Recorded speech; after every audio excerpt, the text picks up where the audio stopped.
I want to speak about the young woman whose name deserves to be remembered, Irina Zarutska. She was just 23 years old, a refugee from Ukraine who fled the Russian invasion with her family in 2022.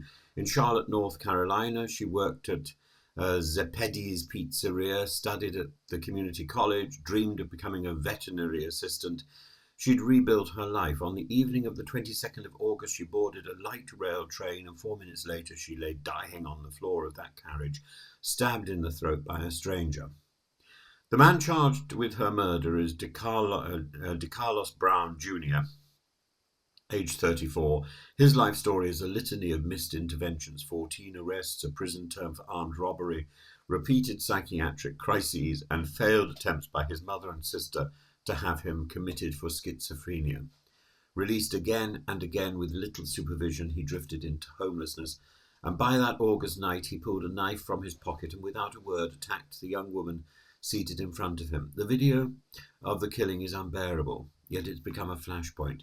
Donald Trump and his administration have seized upon it to call for a crackdown on crime in Democratic-led cities. And Republicans in North Carolina have blamed soft-on-crime leadership for allowing a repeat offender to roam free. Democrats have pointed instead to a broken mental health system and inadequate transit security. Both perspectives point to systemic failure. Courts, clinicians, and city services all had opportunities to prevent this crime, and none succeeded. But what has captured international imagination is the response from outside politics. Within days of the video being released, tech and media figures proposed a vast memorial project. The CEO of Intercom pledged $500,000 for murals of Irina's face across America. Elon Musk announced he would give $1 million. Andrew Tate vowed to match contributions. The plan now being discussed is for 300 murals across US cities, a way of saying that her life will not be forgotten. Murals are powerful. They give a name and a face to tragedy.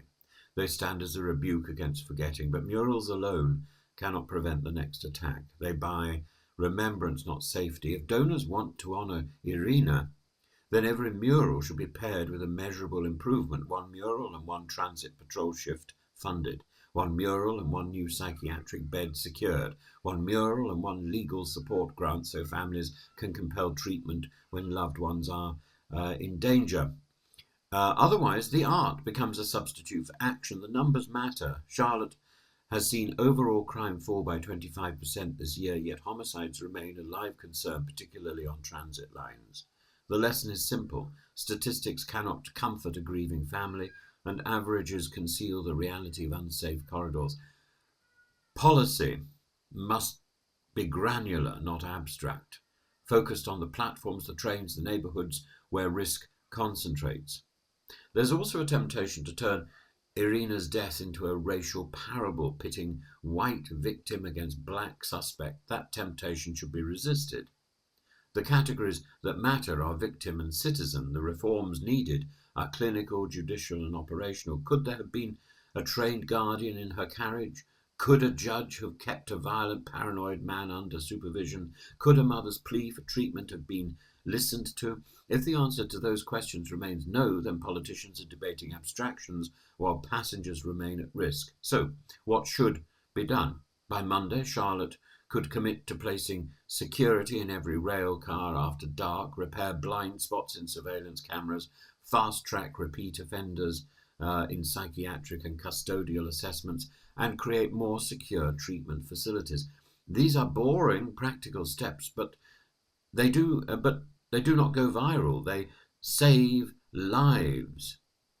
But what should be done with the millions now pledged for murals? Well, create an independent fund with two halves, one for artists, ensuring that Irina's smile is seen on city walls, the other for concrete safety and mental health interventions in the same neighbourhoods. Let the fund be audited and transparent. Let every mural not only inspire memory but guarantee action. Irina Zarutska survived the bombardment of Kyiv only to be killed on a commuter train in the United States. She deserves an ordinary night's journey home.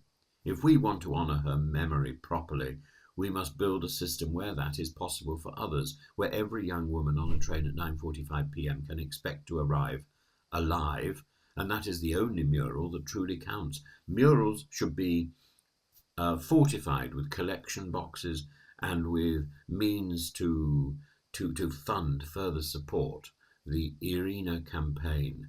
Only only that, so that some of the money which is pledged for these murals goes towards practical support to help others. Only that is a suitable memorial for somebody who lost her life in such a tragic situation.